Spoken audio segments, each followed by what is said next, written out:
had him playing a variety of Sky Hussar brews on camera a couple months ago. He enjoys Magic's entire card pool. That's the easiest way to play it. There's no card too off the beaten path, too weird for Greg to play. This is fairly inside the box by Greg's standard. I mean, this is a Merfolk deck, some spicy cards like you mentioned, the 4 copies of Tidal Warrior, the 4 copies of Standstill, 8 man lands. This is pretty conventional Legacy Magic from Greg Hatch. There's some nice action in the sideboard we'll get to in a little bit. But no, we can't forget that Greg did get second place in our Las Vegas Invitational at the back end of last year. Yes. You know, he lost in the finals to Max Brown, Greg playing Merfolk in the Legacy portion and Mono Blue Devotion in the standard portion. So, you know, success is not foreign to him. He does things his own way, but it works for him. Yeah, he does have a bit of a reputation of just, you know, doing things to kind of do them. But he has had quite a bit of success on the Open Series, and like you mentioned, that Invitational second place not that long ago. Now, Ravitz, for his side, he's playing Blue-Red Miracles. Pretty stock stuff here. You know, you've got 4 Terminus. He actually is the 4 Ponder version that Philip Schoenager has actually been writing about on the select side of Star City Games, a European player who has had a lot of success with that build. So we will see that in action. We are underway here in round number 1 of our Season 3 Invitational. We do appreciate you guys joining us again. Patrick Sullivan, Cedric Phillips, and Matthias Hunt will be bringing you the coverage all weekend long. We've got Andrew Shroud and Nick Miller in the sideboard. 3 days of match. We hope you guys are ready. We know Greg is, as he's going to fire off here with something on turn number 2, and it looks to be a Master of the Pearl Trident. Ravitz will consult his grip. You can see a counterbalance hanging out over there. He did start off with a flooded strand, and he will sack the strand, go down to 19 to begin his day, and we'll see what land he wants to search up here. This is a matchup where Greg is definitely going to get paid out for the construction of his deck. I think the matchup against Blue-White Red Miracles is pretty favorable to begin with, especially a build with 4 copies of Standstill and 8 man lands. That's about as good as you can get against a control deck in this format. Now, of course, you know, he is a creature deck. So, you know, Miracles can fight back, and with the red splash, access to Red Elemental Blast and Pyroblast, I imagine somewhere through Josh's 75 as we do work our way through there. It'll be interesting to see. Now, you know, Hatch has kind of played his card. So Ravitz knows what he's up against now. It's a Master of the Pearl Trident. You don't just put that in your deck for funsies. He's playing Merfolk. We'll see if Ravitz can kind of overcome that because, for example, Hatch does have a copy of Standstill in his hand. Now, Swords of Plowshare is going to be cast to get this off the table. So Ravitz is going to try to keep the board clear as best he can, get a counterbalance, and, of course, a Sensei's Divine Top in play and go from there as he does draw a Terminus for the turn. I believe there was a Daze in Greg's hand, and he elected not to fight at all over that Source of Plowshares. Looks like he has interest in fighting over this counterbalance, however, and that will take care of that. So Hatch will pick up the island for the alternate casting cost on Daze. He will redeploy that island. And let's see if he has something to do on the second turn of the game here. Again, he does have access to a Standstill, but the board is clear, and he's just going to pass the turn back. And again, you mentioned the 8 man lands he has in his deck. Yeah, he can open up on an empty Standstill here and force Josh to break it just on the back of his man lands, but Greg wants to wait until he has something in play to really pressure Josh to break it sooner rather than later. He's going to go with the True Name Nemesis. That will hit a counter spell. Will Hatch fight over this as he does look at a Force of Will? That is the question. Because this is a pretty good threat to get into play. It causes, you know, Ravitz to actually cast a Terminus, and he has one of those in his hand. But we will not have a fight. Ravitz will draw a card. It's a copy of Force of Will of his own. Now, you're going to see a lot of really nice cards during the Legacy portion here. No one can top Josh Ravitz. Just all beta duels, Guru basics, beta everything. You can try to beat him, but it's tough to do. Yeah, you have to go get the summer duels. Yes. You're gonna try to top Josh here. Now, I was gonna ask, which island do you prefer? Because Greg's islands are actually like my favorite ones, but Ravitz has the Guru Islands. Yeah, Guru or bust. Yeah, they're so nice. They're so nice. Ravitz has an absolutely beautiful collection. He's a pretty accomplished Magic player as well. So a great place to start here between Ravitz and Hatch for round number 1 as Hatch is trying to figure out what he wants to do on this turn and decides he will pass the turn back again, sitting with a Standstill, an island, and a Force Will in his hand. Does not have any interest in deploying that Standstill. So Ravitz looks like he may lead off maybe a Ponder or a Brainstorm here. Did want to tap an island, but he will hold steady. Again, 2 copies of Terminus in his hand. You do see the Brainstorm now, and a Force Will to go along with it, and now he will cast that Brainstorm. So we'll see if Hatch maybe wants to fight over this, but he will not. So 3 cards coming here for Josh, a Ponder, a Swords, and we'll add a top to that. So pretty nice Brainstorm. I'm a little surprised by Greg's reservation here of deploying the Standstill. It feels pretty close to guaranteed that Josh will have to break it. And see, now you're in a much worse spot, I think, because you don't want to cast a Standstill when there's a top in play. It is much worse. Greg can still do it because the pressure is on Josh to break it because Greg can generate lethal without casting spells. But Josh has much more time to assemble a better hand when he's ready to break it. And now we will have a fight over the top. You see Hatch is going to cast Forceful Removing, Master of the Pearl Trident to try to counter this top. And I like this play. And we'll see if Ravitz wants to fight over this. The reason I like this, again, is because top is the engine that makes the card go. It is the most important card in the deck. Not necessarily the most powerful, but absolutely the most important. And Ravitz knows the importance of that card. He will fight back. And now Hatch is going to deploy, it looks like a creature, and it will be. It'll be a Lord of the Pearl Trident. There's Naya. Now this is a copy of Standstill.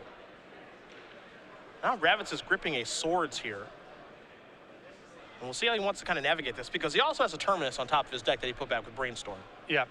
So he could conceivably, activate the top to draw a card, and then Terminus to get the Lord off of the table, but then the Standstill would be in play. Yeah, I believe that Josh wants to assemble a better hand or a better scenario before breaking the Standstill. Trading 1-for-1 into the face of the Standstill and breaking it that soon is a little bit troubled. It wouldn't surprise me to see Josh just plow this Lord in response. Maybe he wants to reorder his deck with Sensei's Divine top and wait for a better spot to break the Standstill. Now, Standstill is not a card that you typically expect from Merfolk. Maybe you did in 2007, but you don't really expect it now. Players have really moved away from that card, but Hatch's build, again, is more geared towards making Standstill a good card with 8 man lands in his deck. Again, 4 factories and 4 copies of Mutavault. Because of Deathrite Shaman, even many of the control decks have proactive plays on the first turn of the game. It's made Standstill a lot worse in the format, but Greg is trying his hardest to make the card powerful here with his 8 man lands. And Ravitz looks a little unsure of what he wants to do on this turn. Again, he can't activate the top to draw a card against Terminus, and he's going to spin the top first to get some more information. Again, you're going to see the 2 Terminus that he put back with Brainstorm, and then a copy of Arid Mesa, which will allow him to kind of shuffle his deck, seeing that he doesn't really love what's on top of his deck. So he's going to go with the Swords. Get this out of here in response to Standstill. Now Standstill will resolve. And now Ravitz, again, knows what's on top of his deck, the Arid Mesa and the 2 copies of Terminus, so he's going to draw a card. It will be that Mesa. You have to imagine that's going to go directly into play, and it does. We'll pass the turn back over to Hatch. Hatch draws his card and passes the turn back, and we're going to have a little draw-go action, but here, Patrick, I believe it favors Ravitz. I like the way that Josh has navigated this quite a bit. He can always have access to the Terminus in the event that Greg does something proactive here. He also has the option of just shuffling away his deck and assembling a better hand. It wouldn't surprise me if he waited until he found an Entreat the Angels to do anything about the Standstill. Ravitz will just draw and pass the turn back. And again, we're going to see quite a bit of this. However, the advantage does go to Ravitz right now because, again, he's got the top to kind of, facilitate his draws, make sure that he draws the best card every turn. You're going to see 2 Terminus floating in there, and Counterbalance will be the card that Josh does draw. He also drew a copy of top the previous turn. Greg is going to draw and say go quite a bit here as well. The question here, Patrick, is what's the card that really breaks serve for either player? If Greg finds a copy of Mistress Factory or Mutavault, that forces Josh's hand to do something. He doesn't have to break it right away. He can still wait a little while and take some hits from the man land. But until that happens, Josh is happy here, just crafting his hand with Sensei's Divine top, shuffling his deck if the top 3 cards of his library ever get especially bad, and waiting for a really powerful spot to break the Standstill. You do see the Cavern of Souls come into play. That will name Merfolk for Hatch. Ravitz will just draw and pass the turn back. He knows what he's drawing every turn because of the spins on Sensei's Divining top. And now it looks like Ravitz is going to try to break serve. He will cast a copy of Snapcaster Mage. Standstill will break, so Ravitz is fine with this happening. Hatch will draw a couple of cards here. You saw Factory among them. There's also another Cavern of Souls, a Silver Gilded Up, a Curse Catcher, all hanging out in Hatch's hand. This is part of the issue with waiting too long here with deploying that Standstill. Is now Josh is in a spot where his hand is powerful enough that he can probably invalidate the 3 cards that Greg draws here, whether it's via Terminus or just trading 1-for-1.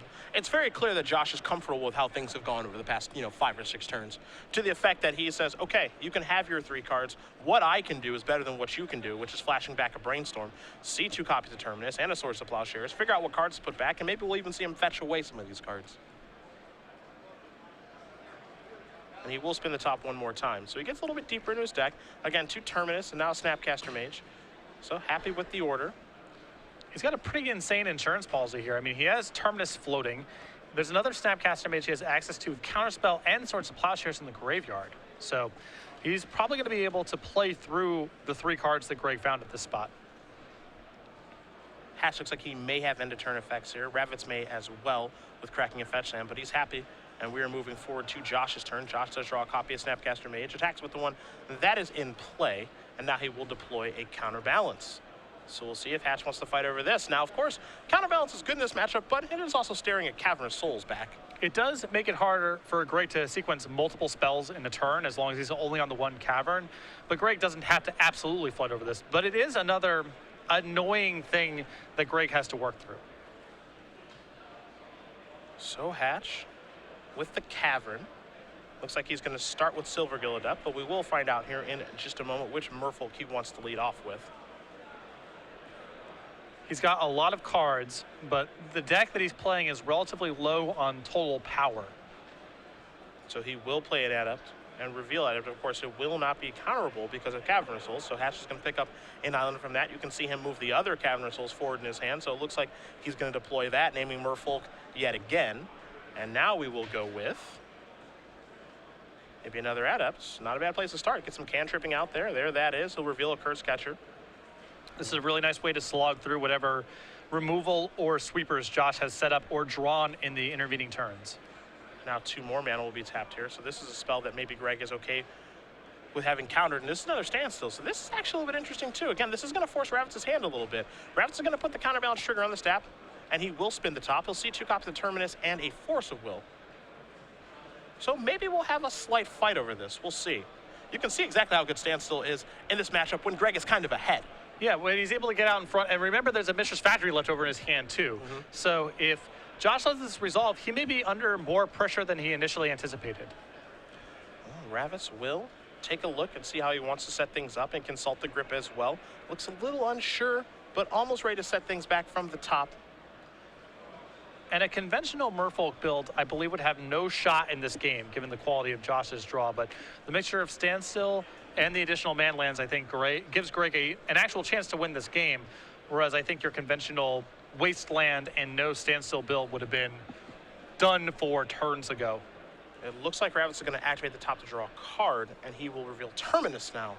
So again, this is a response to the standstill to clear the creatures off of the table. So that's going to go on top of the deck. So there that goes. And now Hatch may or may not have a response. We will see here in just a moment to this Terminus. Again, there is a real chance because he has drawn quite a few cards that a Force of Will could be looming in his hand. It looks like there might be one over there. So we'll see how Hatch wants to play it, if he cares this much about Terminus, or if he's okay with letting these creatures go and maybe working himself into like a standstill war again. Yeah, it is interesting here because Greg has the man land in his hand. Josh may be operating under the assumption that he's going to be able to essentially set up the thing he did last time, build up a good hand at his leisure, and then break the standstill that way. Doesn't look like Greg wants to fight over this, but Greg could have set this up in such a fashion that this resolves, and then the Mistress Factory suddenly forces Josh's hand. A Force of Will on the Terminus. So Hatch looks like he has some interest in fighting back, and you can see Ravitz kind of going through the contents of his hands. And it doesn't look like he has a way to fight over this. Now, he might be okay with that because he does have another Terminus looming on the top of his deck. So this could be maybe the bait spell. I think Greg was willing to fight over this because getting the standstill into play when Josh does not have a Sensei's Divine Top is so much more powerful for Greg than the other way around. Yep. If Josh is just drawing cards naturally, he may not be able to set up a hand that's good enough to break the standstill, and the Mistress Factory could really put him under the gun. Arid Mace will be sacrificed for a basic Plains, a rather expensive one, but we know that's how Josh rolls. Yeah, what's Josh's board retail at right now? Some egregious amount. Now, there's the Swords of Plowshares in response. Again, this is all with the standstill on the stack. Yeah. That's going to take care of a Silvergill Adept, so we'll see if Hatch has any ability to fight over this. But again, Ravitz's goal here is to keep the board as clear as he can when the standstill's in play. I don't think Greg cares that much about fighting that right there. He still is out in front of the board because of the Mistress Factory in his hand. So Ravitz will untap. And all he can do is pass the turn back. Hatch will draw a card. I imagine if we see the Silvergill come in, Josh will have some interest in trading probably pretty quickly. Again, Josh just wants to keep the board empty, which is why this Mistress Factory is going to complicate things so much for Josh. We can't forget about the Mutavault that Greg just drew and deployed as well. Again, 8 man lands in his deck. A much different build of Merfolk. Ravitz asks how many cards Hatch has. He says 4, and Ravitz will begin taking his turn. Now, there's still no pressure for Josh to do anything just yet. He can afford to take some shots from these man lands before breaking the standstill, but it is much more complicated than it was a couple turns ago. Now Hatch is going to deploy the factory, and now, if you're Ravitz, and here's a Snapcaster Mage, the hand is kind of revealed of what Greg's up to, right? It's like, oh, a factory and a Mutavault. Okay, I see that you're more of a standstill approach than maybe the normal Merfolk approach. So now the factory is going to come into the red zone again. Snapcaster Mage is going to break the standstill. You're going to flash back a Swords of Plowshares and go after the Mutavault. But Hatch maybe has some interest in fighting over this. But the Swords looks like it will resolve. So Hatch will gain a little bit of life, but Ravitz actually wins that exchange. And we can't forget that Ravitz is the one with the naked counterbalance here, so Greg has to be kind of careful how he moves forward. But again, Cavern of Souls makes it relatively safe. It's easy for Greg to deploy creatures. If he wants to fight with spells, that's a much harder slog. Greg is going to go with the Silver Gill Adept, using the Cavern and the Factory, going to reveal a Lord of Atlantis, so a card coming here for Greg. And Greg, the one thing that Greg is doing really nice here in his deck, the composition of his deck allows him to actually kind of keep up on cards. It is pretty impressive watching this in action right now. He's gotten Snapcaster plowed several times. He's been able to fight over Terminus. There's a counterbalance in play. Josh's raw card count has been quite high right now, and it's been able to interact with creatures, but Greg is still keeping his head above water because of these Silver Gill Adepts and these standstills. You see, Ravitz is going to take a look at the Tidal Warrior, and we are certainly going to do the same. The mighty, mighty Merfolk in the Tidal Warrior. Gotta do something on turn one when you got standstill in your deck. That's true. Gotta find something to do. You need to, now, Greg has been known to play a Cozy's Trickster or two, but the Tidal Warrior, of course, target land is an island until end of turn. You can get very creative with that. Of course, you are a deck that does want Island Walk, so that certainly helps. You can go turn that fetch land into an island. Maybe your opponent moves then instead of just staying tight. One thing that Greg knows, and you and I know this, he knows all the interactions with this card. I would want to play against a Tidal Warrior if I'm playing Burn. Just get color screwed. That's true. Yeah. It can definitely happen. It is a very interesting card in Greg's deck, and one that he has been a huge fan of when he does play Merfolk. The way that Greg's deck is set up, Merfolk of the Pearl Trident isn't that far away from a card he would be willing to play. And so any sort of text box is going to push it over the edge. So the Tidal Warrior and the Silver Gill Adept are in play. Greg is going to go reaching, it looks like, to activate the Factory. Now, I think that Mutavault is the better of the two man lands in this deck, as it does get the supplemental bonuses, but Factory can be pretty good, especially in multiples. It's still more than good enough to play. Or maybe we're going to get a little title here, our first Tidal Warrior activation of the tournament. I can safely assume that is not going on anywhere else in the room right now. How dare you? How could you say that? Looks like Greg is going to deploy a Merfolk pre-combat. It will be Lord of Atlantis here, again, through the Cavern of Souls, so it cannot be countered by any counter spells or counterbalance. And now, these creatures are relatively safe to attack. Now, of course, Josh could break this up a little bit here. If he does have a Swords of Plowshares to take care of the Lord of Atlantis, he could block with his Snapcaster Mage, and we will see if he has that as Josh goes reaching again. It looks like another Snapcaster Mage. He has 3 of these in his main deck, and he has drawn all 3. And he's needed them too, because he's needed every one of these Swords of Plowshares to keep up. Now, Greg is going to get a little spicy. Going to turn that Scalding Tarn into an island. Josh, would you like to break that, perhaps? Yeah. And now Josh has to ask, what is going on this turn that is forcing this line of play? You never know what he's up to. He will flashback Swords of Plowshares to take care of the Lord. And we'll see if Ravitz has any interest in blocking or not. And it looks like he does. So, the Lord and the Silver Gill will, the Snapcaster and the Silver Gill will trade. We'll see what Hatch wants to do in the second main phase here. Again, I still believe that things are going relatively well here for Ravitz. But we will see, as Ravitz is going to actually use his fetch land, which is an island because the Tidal Warrior has been the top. So who really got the better of that exchange? Hard to say. Now, this is one of those odd games where, based on the cards that Josh has drawn, you have this feeling of, well, this game against Merfolk should not have been that close. Sure. But because of all the specific card choices and the general oddness of Greg's list, it's hard to feel too comfortable if you're sitting in Josh's seat here. I mean, the lands that Greg has in play, setting aside the islands, are pretty disastrous for Josh. It definitely makes the game much different. The caverns and these extra man lands are creating all sorts of problems in a game where, against a conventional Merfolk list, this would not have been competitive. Looks like maybe our good friend Tidal Warrior's coming into the red zone. We will see. Hatch looks like he may begin by casting a Master of the Pearl Trident, maybe firing up a factory. And it looks like he's going to start by deploying a spell. And he will in the Master of the Pearl Trident. So again, that will give all of their Merfolk Island Walk-In +1/+1. And now he's also going to fire up maybe our good friend Mr. Mutavault. Of course, Mutavault will obtain the bonuses from the Master, as it is everything. And we'll just send in with that. And Ravitz says, that's adorable and everything, but I will sword your Master. So there that goes, and we'll see if Snapcaster Mage has interest in trading with the Mutavault, and it does.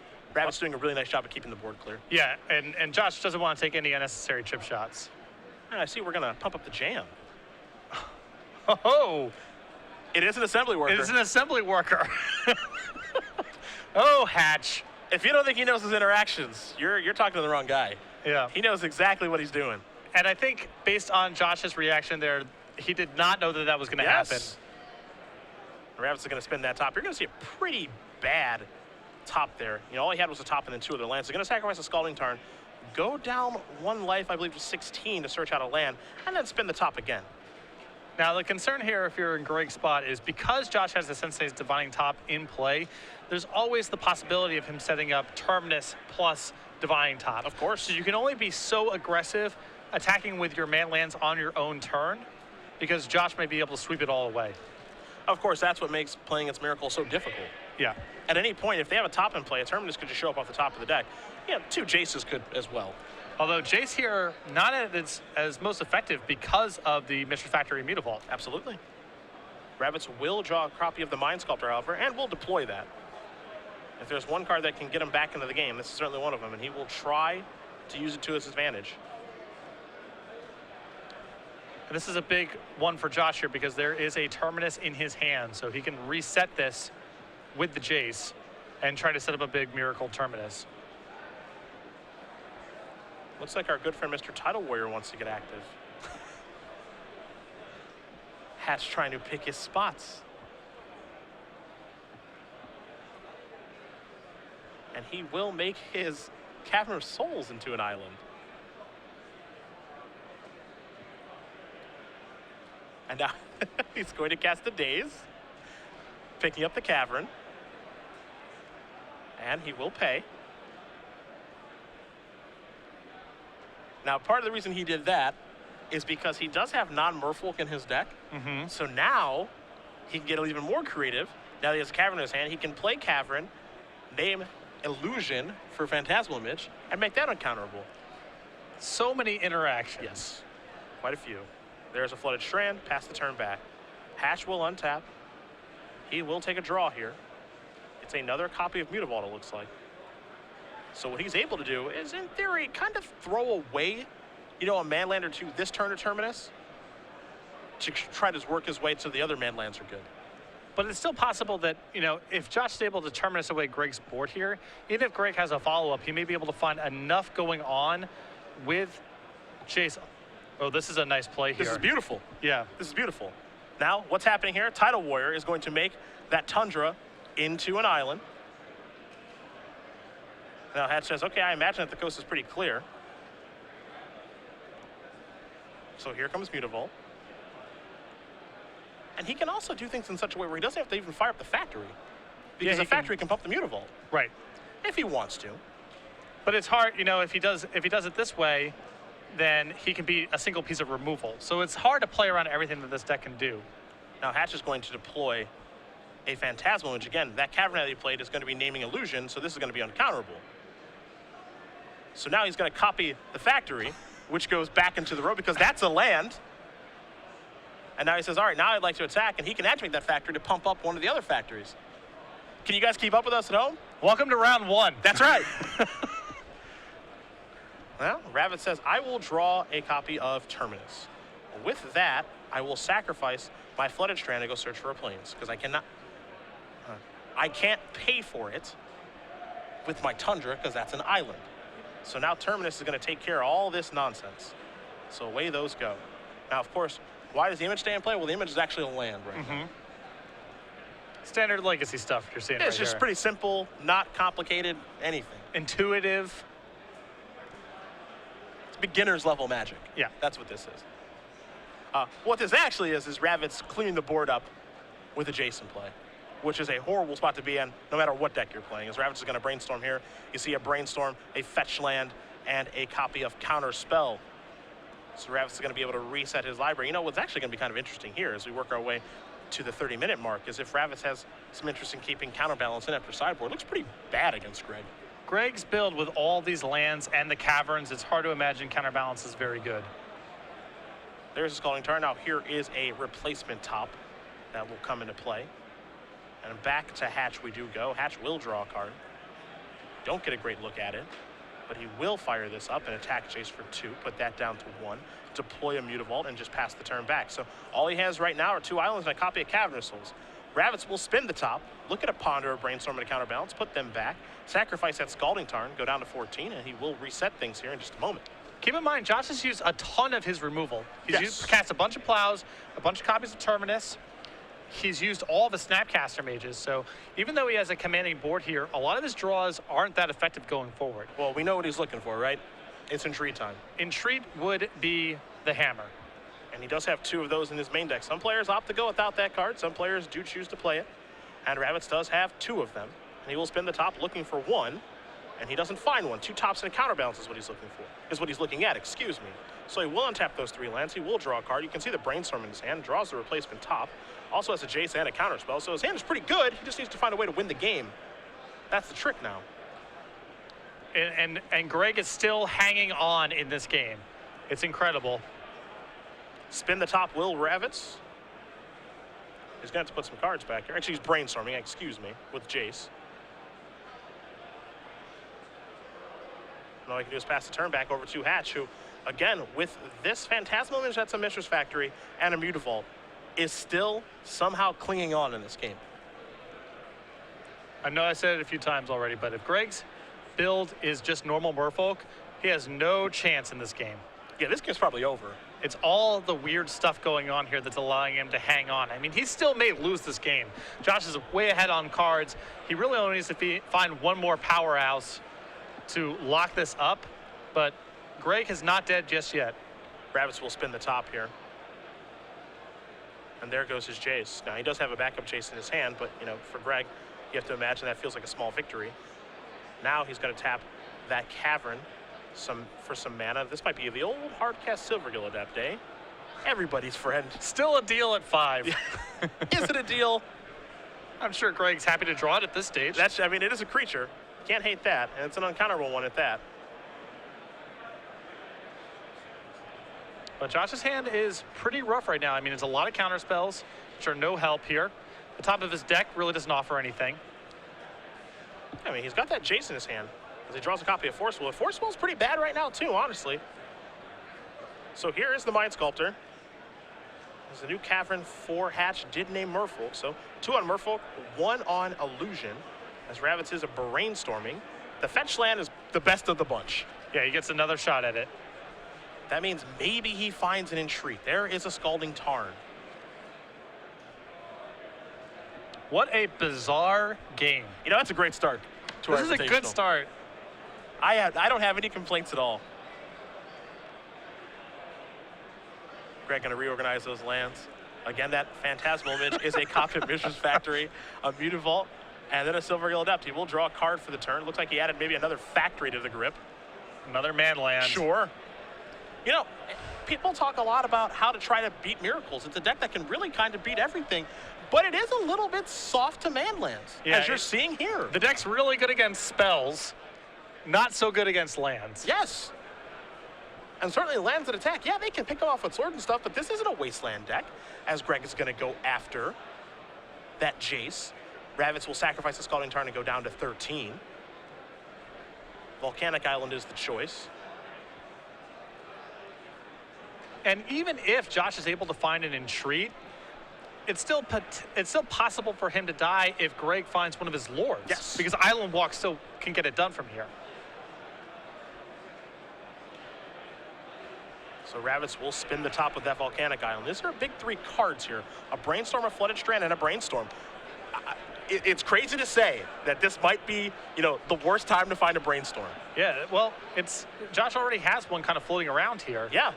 It's just he's not in a position to have a Brainstorm look at enough new cards where it's worth him making a move.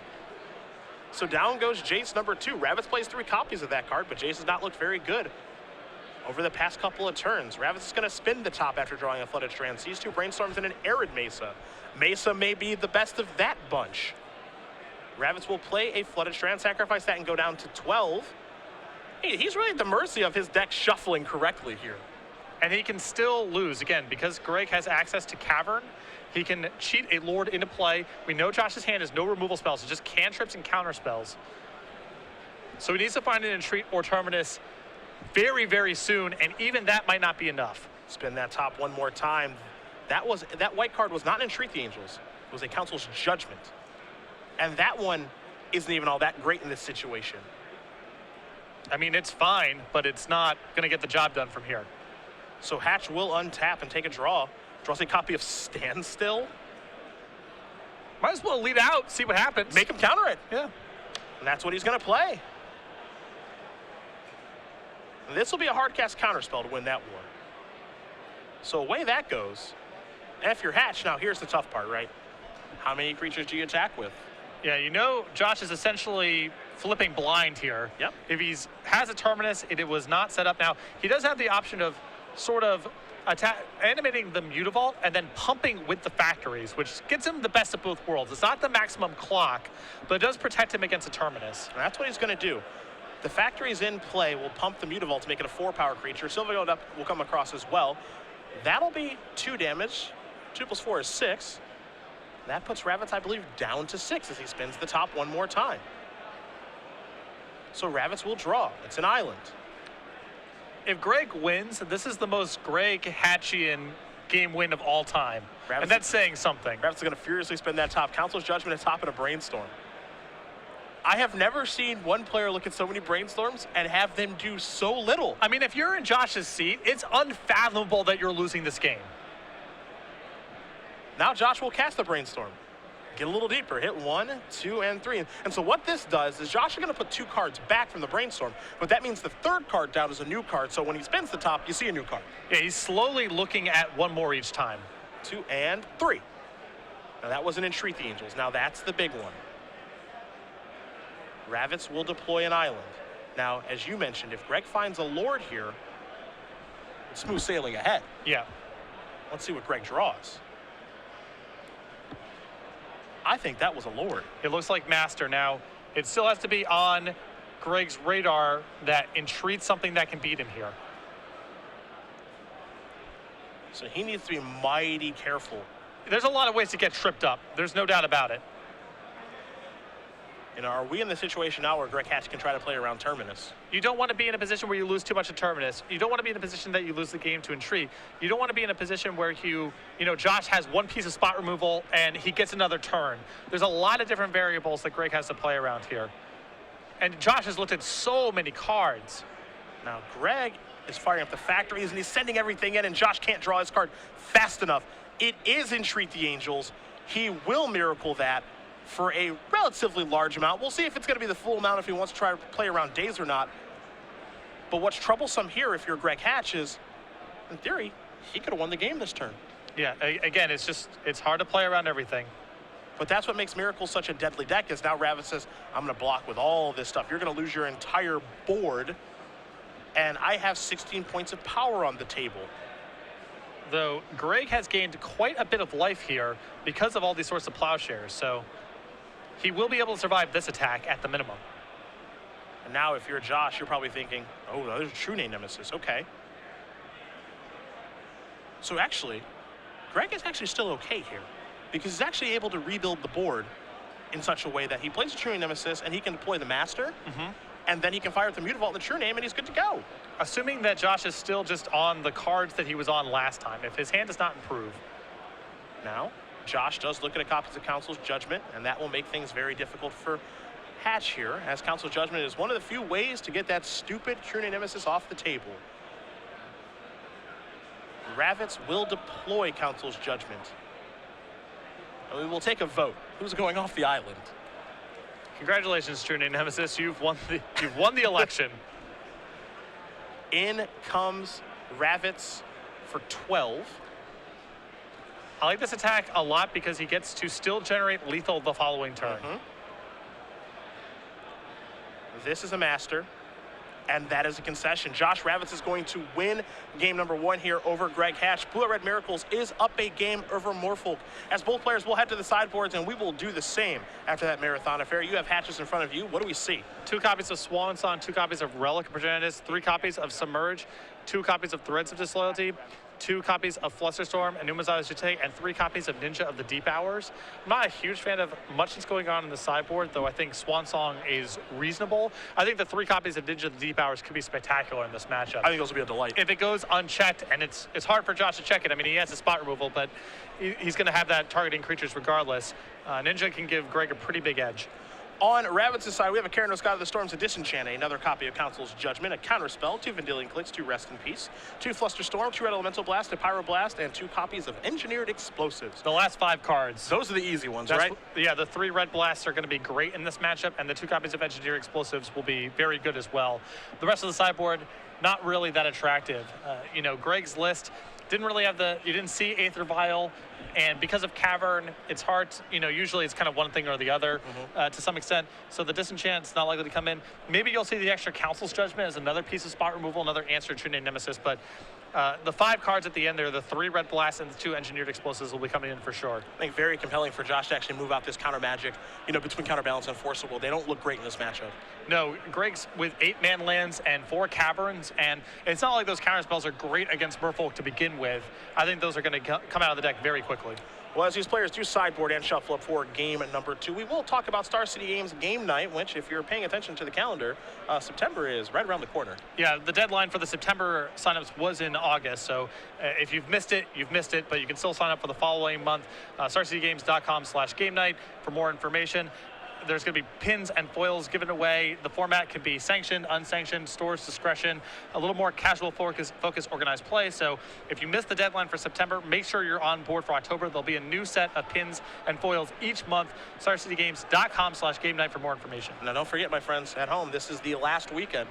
Or this is the last week, actually, because September's almost here to sign up for October. Yeah. So get your signups in. Bug your local store owner or tournament organizer. Again, StarCityGames.com/game night for more information, pins, and cards and all that awesome stuff. Just bringing, our organized play to a more local level, which is really cool. And this is worldwide too, so, if you're in Asia, South America, Europe, wherever, if you're interested in this program, we can get those kits over to you. Star City Games game night coming, in September, which is crazy to think next week. Yeah, Monday, I think. Yeah, that's Labor Day. That's when I fly home and do my final fantasy football draft. Yeah. I am very excited. We head back to the match now between Ravitz and Hatch. Hatch will be on the play for game number 2. And, the tough spot here, I think, for Greg is I think he played a beautiful game 1. It's hard to play against Miracles. It's really easy for us watching above, seeing both players' hands, calling out plays. But when you're in the seat and there's so many different cards you're playing around, it's a big challenge, especially when you're in Greg's spot there, where Josh showed a ton of weakness on the previous turn. He just took a big hit there. He's facing lethal. So if he found something, he found it basically on those tops and brainstorm spins on his own turn. And which card you choose to play around there, it's a challenging question. And not every Miracles list plays Entreat the Angels.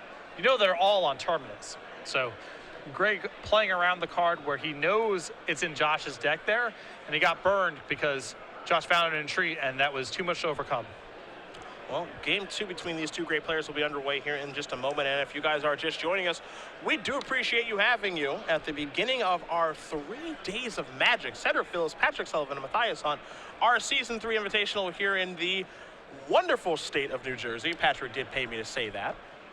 I'm glad we're here. I'm always glad we're here. I am glad that we are here in New Jersey. We've got round 1 of 16 of Invitational. Of course, we will do 8 rounds today. We will do 8 tomorrow. And then we will do some very fun elimination rounds on Sunday. You throw in a Standard Open, a Legacy Open, along with the announcements we have. And right now, it's a good place to be.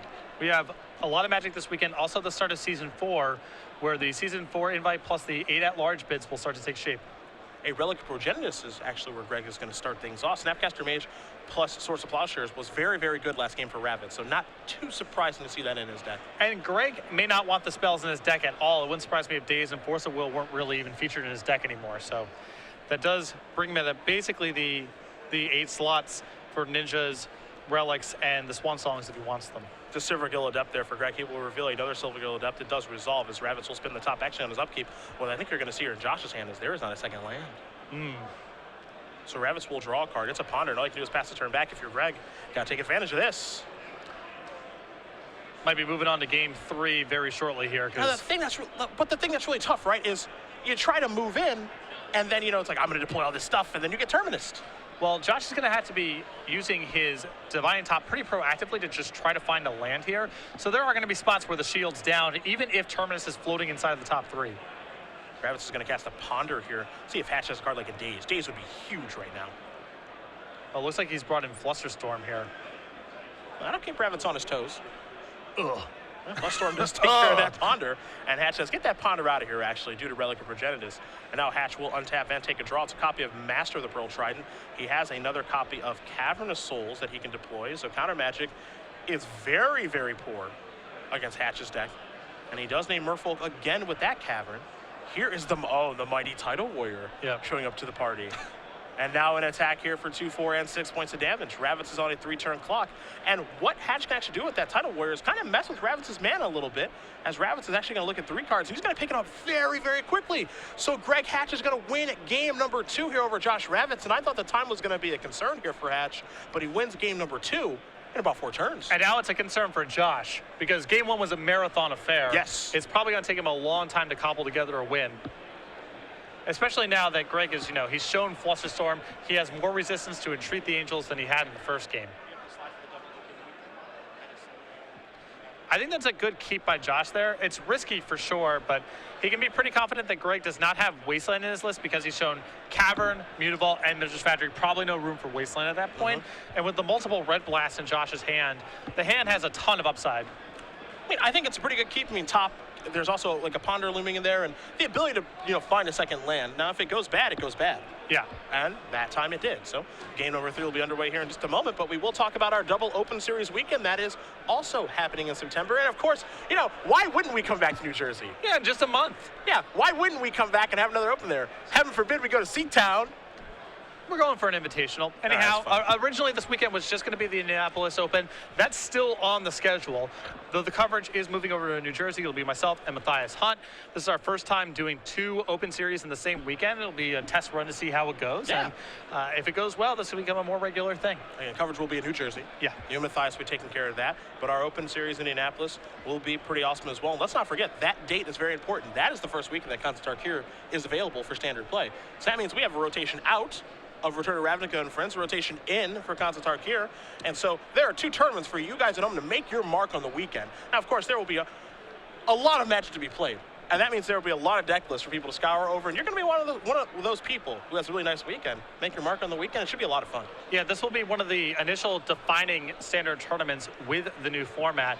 And it's going to be a huge rotation. So much leaves the format, so many defining cards. Sphinx's Revelation, Mutavault most notably. A lot of power in the Ravnica block, and that's all going to be gone. So it'll be a fresh new look at Standard. Should be really exciting and a lot of deck lists to pour over, a lot of coverage to view. So should be excellent. And let's not forget, too, this weekend, in addition to this fantastic 3-day weekend that we're going to have, there is this thing taking place called PAX. Yeah. Perhaps you've heard of it. I was there last year. In the Seattle one? Yeah. Oh, wow, I didn't even know that. I went to PAX 2 years ago for the first time. It's awesome. It's so cool. If you are into video games, it is... I was overwhelmed at that show. The light, sound, size, all that stuff. A lot going on. It's a lot. And what's going on there is, I believe we're going to find out some things about cons this weekend. More leaks. I mean, they started with the San Diego Comic-Con panel a little while ago, and they like to sprinkle in these previews during the convention season. PAX is among them, so should be some more exciting information rolling out. We're starting to see some initial preview cards. Some things have been leaked. We've seen some of the morph designs and so forth. I'm very excited for that block. Now, when we kind of hear about it, hopefully we can bring them to you guys this weekend as well. We'll be finding out about them just like you guys will, as soon as they are kind of announced and leaked at PAX. So we're kind of holding our breath to see what's going to happen too, because it looks like a really sweet set. Yeah, no inside information on our side here. We're going to be finding out the same way that you are at home. So I'm excited for that information to be rolling out over the course of the weekend. It's game 3. It's a Sensei's Divine Top off a Tundra to start here for Ravitz. Hatch will draw his card. Again, both players keep their 7. You can see the clock. We're working our way under 10 minutes here. Ravitz is going to spin on the upkeep. Take a look at explosives, a Red Blast, and a Snapcaster Mage. And now the question is, did he keep a 1-lander again? I believe that he did. Oh, my. Hatch is going to draw his card. It's a Mutavault. That is a Silvergill Adept, revealing a Curse Catcher. Good to go. Hatch will draw, attack for 1. Ravitz goes down to 19. He'll spin on the upkeep. It is not a second land again for Josh Ravitz. All he can do is draw a blast and pass the turn back over to Hatch. The hands that Josh has kept have been high risk, high upside these post-board games, and he's just caught the bad end of it. There's no other way around it. With a Divining Top and multiple Red Blasts in hands, I believe these are legitimate keeps, but it has not broken well. You know, the thing is that it looks bad when it goes wrong, as he does draw a fetch land here. And oddly enough, the Curse Catcher might be what gums things up here. It's going to be a lot of little things, you know. There's a 2-power creature, there's a Mutavault, the Curse Catcher is problematic. There's a lot for Josh to try to pull himself out of right now. See if Hatch can keep the pressure on here. Let's not forget, yes, Ravitz did find a fetch land, so that's a second land, but that comes at a cost. 1 damage could be all the difference in this game. Especially since it's going to be so problematic for him to clean up these Mutavaults. Mutavault will get active. Hatch will go reaching. This will be another attack for 5. Ravitz says, I will take 1. We'll see what land he wants to search up. I imagine a Volcanic. Yeah, he needs to cast these Red Blasts. But you can see Hatch's hand right now. He's got a couple copies of Daze over there, a Tidal Warrior, another Curse Catcher. He's got a Curse Catcher in play. So Ravitz does announce a spell, and Hatch will show the Daze. So there goes the Pyroblast. That gets countered by the Daze. So 5 more damage does come across. And now Hatch looks like he's going to deploy more threats. That is a Tidal Warrior. That can mess with the mana, pass the turn back over to Ravitz. Will Ravitz spin on the upkeep? Yeah, he may be in a spot where he just has to naturally draw a land to be, or a Terminus to be able to do his thing. I mean, he can't really even top into anything because he's facing down this Curse Catcher. So problematic. Ravitz does opt to top on the upkeep, however. And Arid Mesa is the most important card, and that's what he's going to draw and put into play. But again, as great and as powerful as fetch lands are, they do come at a cost. And normally that 1 life doesn't matter very much, but it's certainly mattering now. With the start that Greg has had this game, if Josh wins, it's going to be at something like 1 or 2 life total. So those shots from the fetch lands are really adding up in this spot. Decisions for Ravitz. There's a Tidal Warrior. And Hatch. Looks like he may target that Arid Mesa. Now this is the play around Terminus. Yeah, if Josh allows this to resolve, Terminus is not a factor on this turn.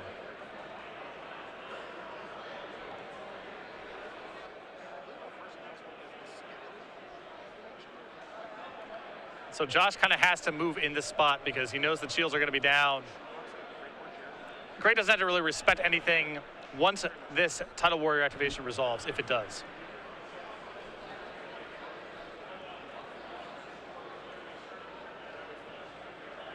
So this is a Daze. And I would imagine this is still with the Tidal Warrior trigger on the stack. So Josh can sack this and find a mana producing land. And as awkward as these plays are, I think that Greg, for the most part here, is happy just being able to move into combat with all of Josh's mana accounted for. So he knows that it's safe to fire Mutavault or whatever. Yeah.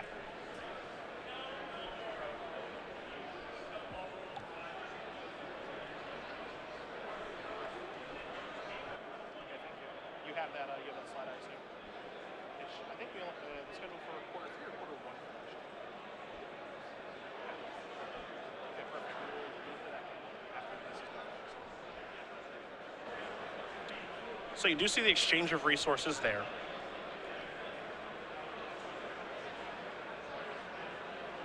And there is a Curse Catcher. That is an island. And there's an attack for 4. Ravitz is down to 4. Facing lethal. Yep. Ravitz will spin on the upkeep. Take a look at a Scalding Tarn, Council's Judgment, and a second Council's Judgment. We had a feeling he'd bring the second one in. Answer to Tree Nemesis is pretty important. He will play the Tarn. And now you're kind of in the you're kind of in the situation, right, where you're a little scared of Terminus, but how much can you really play around it? You can sort of force Josh's hand here to trade 1-for-1 to some extent.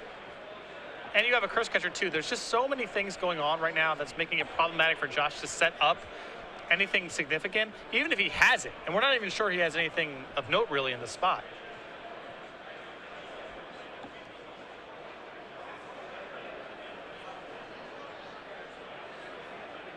I mean, missing the second land drop, of course, was huge, but there's a lot of smaller things now that we've reached this stage of the game contributing to Josh not being able to stabilize. The spinning of the top and an extension of the hand. Greg Hatch is going to win this match over Josh Ravitz 2-1. Merfolk takes down Blue-White-Red Miracles, but really, the reason for that is because of his build of the deck. It's easy to get focused on what happened there in games 2 and 3, where Josh just, missed the second land drop and kind of died. But Greg was able to keep punching with Josh during a protracted first game that involved multiple chase resolutions, Sensei's Divine Top plus counterbalance, multiple sorts of plowshares.